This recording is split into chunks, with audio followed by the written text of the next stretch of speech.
A história de Roma antiga é fascinante em função da cultura desenvolvida e dos avanços conseguidos por esta civilização. De uma pequena cidade, tornou-se um dos maiores impérios da antiguidade. Dos romanos, herdamos uma série de características culturais. O direito romano, até os dias de hoje, está presente na cultura ocidental, assim como o latim, que deu origem à língua francesa, italiana, espanhola e a portuguesa. Os romanos explicavam a origem de sua cidade através do mito de Rômulo e Remo. Agora, eu quero convidar você para fazer uma viagem através do tempo na história de Roma antiga.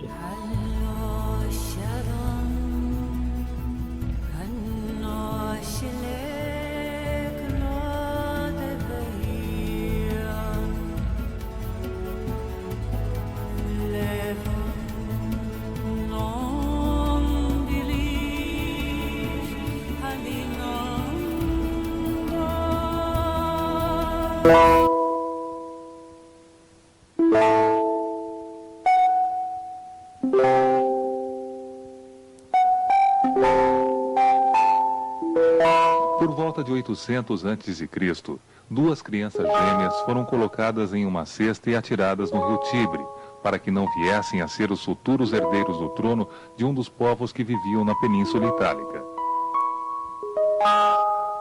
Porém, o cesto acabou chegando à margem e os bebês foram encontrados por uma loba que os amamentou, afastando-os da morte. Seus nomes, Remo e Rômulo.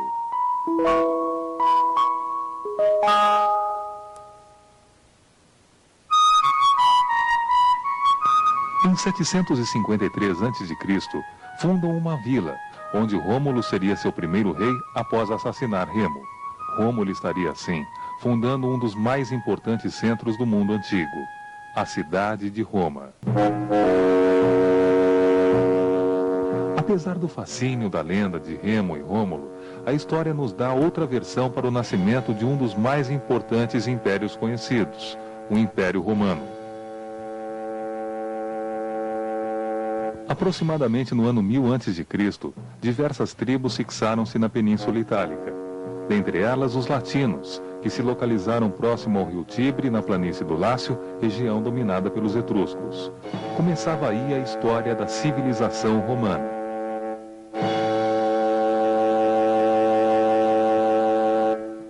Observe no gráfico os períodos que marcam a história de Roma. Período monárquico.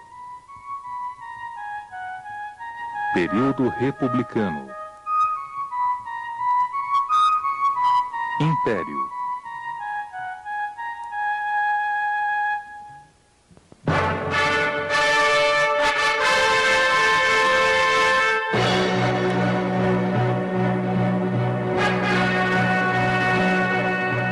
O período monárquico foi marcado pela dominação etrusca.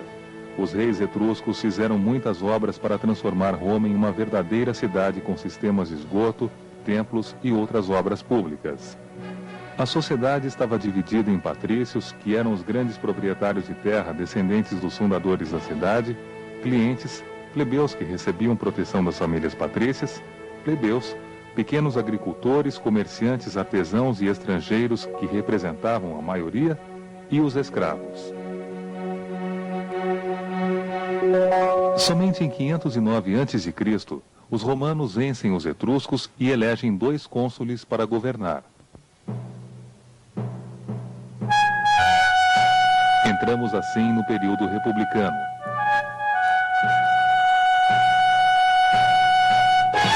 Nesse período, os patrícios romanos iriam controlar a política, formando o Senado, instituição mais poderosa de Roma. Dessa forma, os patrícios tomavam as decisões sobre a política externa, sobre as finanças e até pelo poder religioso. Além disso, decidiam também sobre a política interna, impondo leis que sempre beneficiavam os patrícios e prejudicavam os plebeus, que eram obrigados a pagar impostos, tornarem-se soldados e não possuíam qualquer direito político. Essas diferenças causaram uma luta entre patrícios e plebeus por cerca de 2 séculos, mas que trouxe algumas leis que favoreceram a plebe. Os plebeus obtiveram o direito de eleger um representante no Senado, o tribuno da plebe, que defendia seus interesses. Conquistaram a lei das 12 tábuas, ou seja, as leis passaram a ser escritas e comuns a patrícios e plebeus, e também conseguiram igualdade política e religiosa, além da permissão de se casarem com patrícios.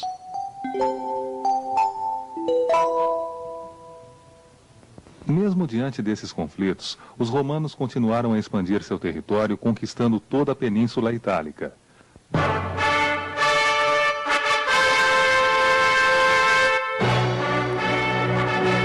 Acreditando na força de seus exércitos, Roma parte para conquistar o mar Mediterrâneo através da cidade de Cartago, uma antiga colônia fenícia. Foram 3 guerras até que Roma conseguisse destruir completamente Cartago e controlar o Mediterrâneo. Essas guerras ocorreram de 264 a 146 a.C. e receberam o nome de Guerras Púnicas.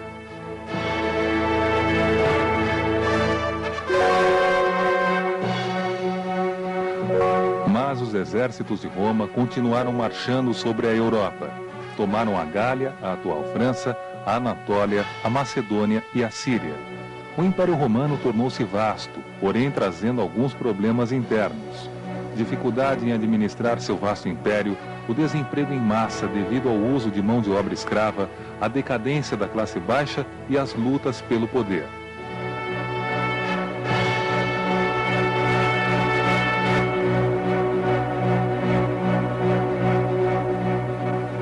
Surge uma nova classe social, os homens novos, comerciantes e militares, que enriqueceram com o comércio e a manufatura.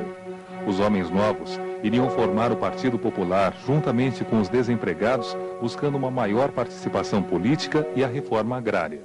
O partido aristocrático, formado pelos proprietários de terras, era contra as reivindicações, e de 133 a 27 a.C., esses 2 partidos travaram uma luta caracterizando a decadência da República Romana.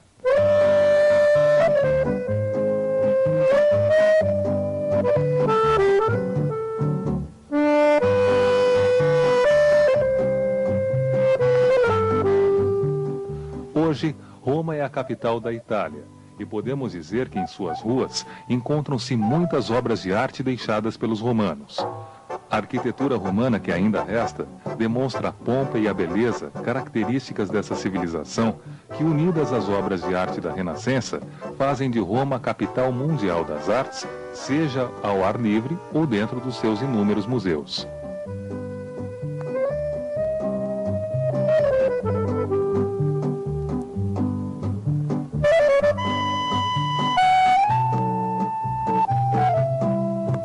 Mesmo o Coliseu, onde muitos cristãos foram devorados por leões, é considerado uma obra de arte da arquitetura romana.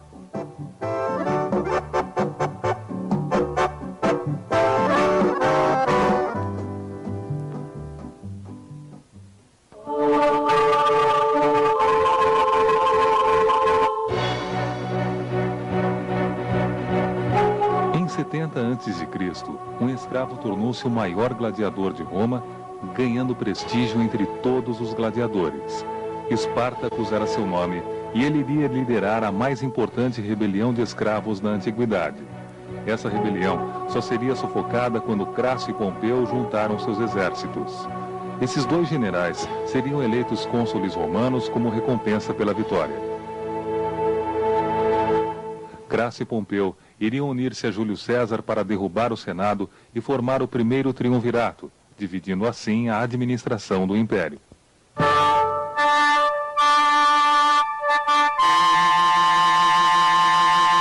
Com a morte de Crasso durante as batalhas no Oriente, Júlio César resolve marchar sobre Roma, derrotando as tropas de Pompeu e tornando-se chefe supremo do Império Romano. Para aumentar seu poder, Júlio César buscou apoio na plebe, realizando diversas reformas para beneficiá-la. dividiu terras entre plebeus, combateu a corrupção, nomeou representantes de províncias para cargos importantes, os povos dominados receberam cidadania, fez grandes obras públicas como redes de esgoto, teatros, templos, termas e piscinas, entre outras.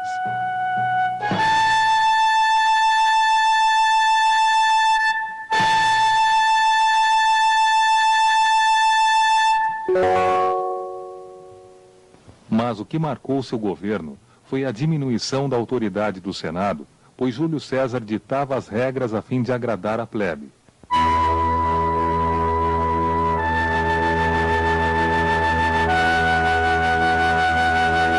Esse fato, aliado ao descontentamento dos aristocratas e patrícios que sentiam-se prejudicados, fez com que uma conspiração acabasse por assassinar Júlio César dentro do Senado pelos próprios senadores no ano de 44 a.C.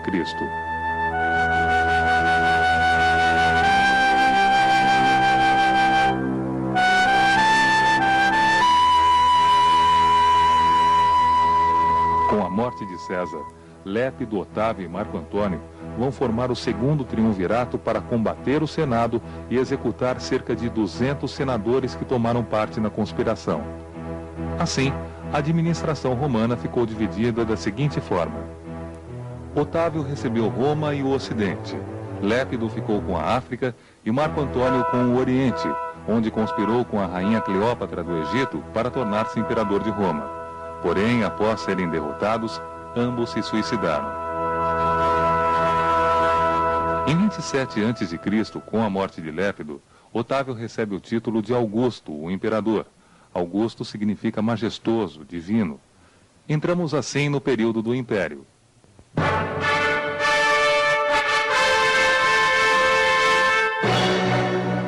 Otávio governou até 14 d.C., período que podemos considerar como o melhor do Império Romano, denominado Paz Romana. Com a paz interna, houve grande desenvolvimento econômico, ajudado pela organização de um novo sistema de impostos. Otávio criou a Guarda Pretoriana, guarda pessoal do imperador, e as atividades culturais e artísticas tiveram um grande impulso.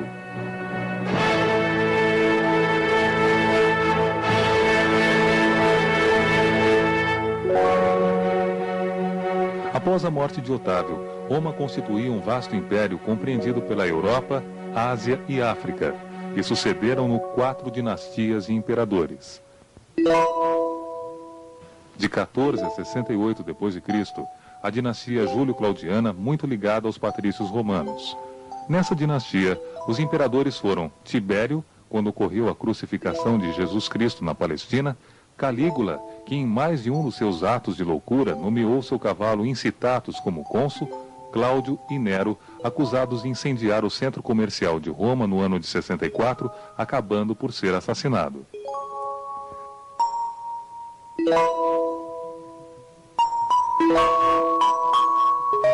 A dinastia Flávia, de 68 a 96, instalou uma verdadeira anarquia. Com Vespasiano, Tito e Domiciano, essa dinastia foi apoiada pelo exército, dominando assim o Senado. Foi nessa dinastia que aconteceu a diáspora, a dispersão do povo judeu.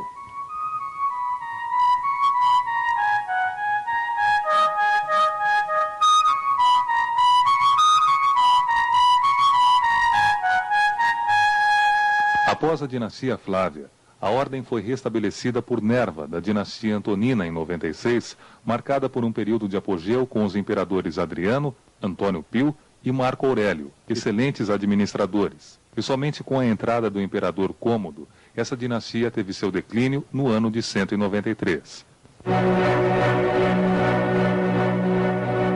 Com o assassinato de Cômodo, entramos na dinastia Severa, de 193 a 235, quando Severo Alexandre seria assassinado e por cerca de 50 anos teríamos um período chamado de anarquia militar.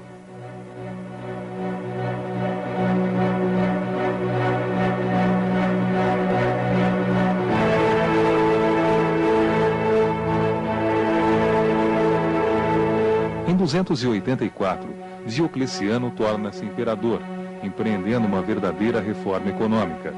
Com a falta de mão de obra escrava devido ao fim das conquistas de outros países, Diocleciano resolve criar o colonato, onde cada trabalhador recebia um lote de terra e, em troca, deveria cultivar também as terras do dono do lote.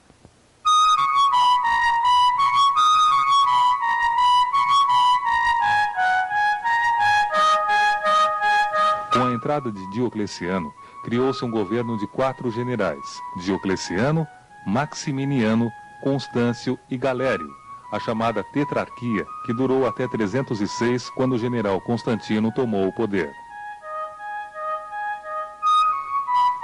Contando com o apoio dos cristãos, que já eram em grande número entre pobres e ricos, o imperador Constantino assinou o Édito de Milão no ano de 313, concedendo aos cristãos liberdade de culto e celebração de cerimônias religiosas em público.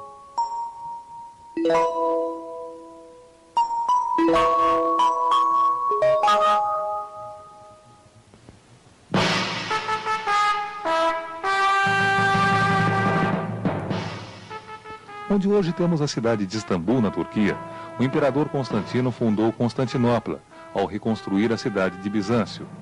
Entendendo que a maior parte da renda do império vinha do Oriente, Constantino muda a sede administrativa para essa cidade.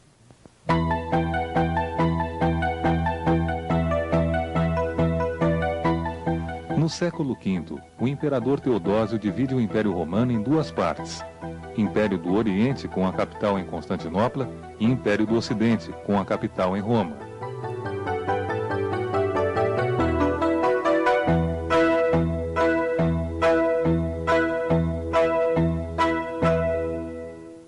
Apesar dos esforços dos 3 últimos imperadores, o Império Romano estava chegando ao fim.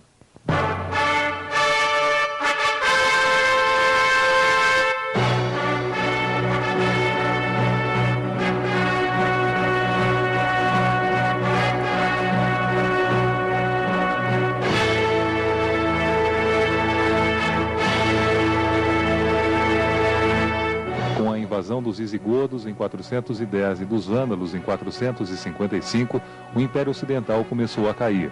Finalmente, em 476, os Érulos tomaram Roma e depuseram o imperador Rômulo Augustulo.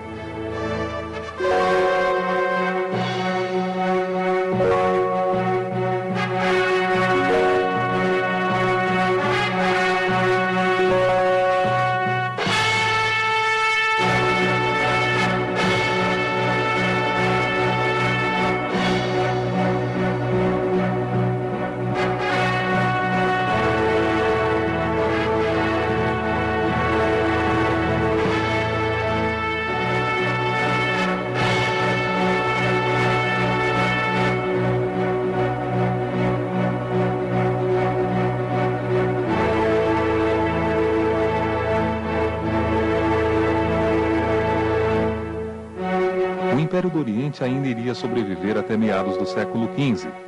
Estava terminada, assim, a soberania romana e a Idade Antiga.